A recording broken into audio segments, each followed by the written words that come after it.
So we took the car apart today. Got the bumper off, all the under panels off, the rear splitter.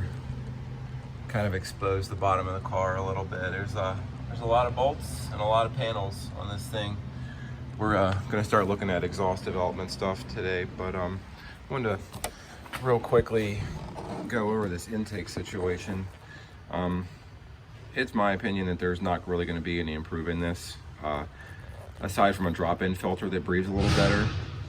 These two hoses go to this one big box. These hoses actually come around and get air really nicely right through the scoop up here.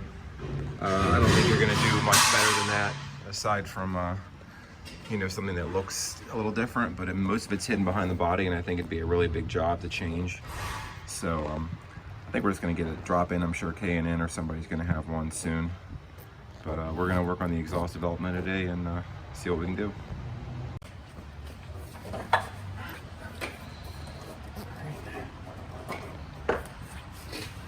Stock exhaust, 2 valves in the inlets, 2 valves in the outlets.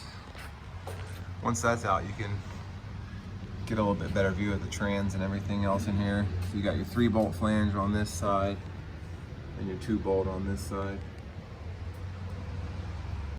Here we have the driver's side quarter panel coming off. It's very convenient that you can yank this thing off. There's a couple things with the gas door you have to disconnect back here. There's a quick connect hose, there's an electrical connector. They go right there. But very light. There's one. On to the next one.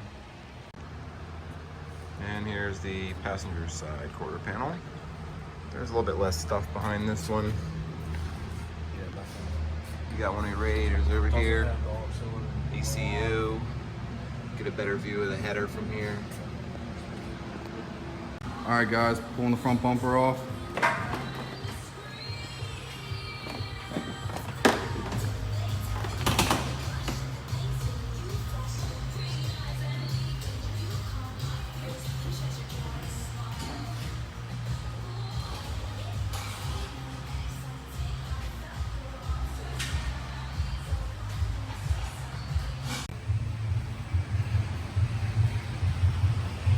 Front bumper,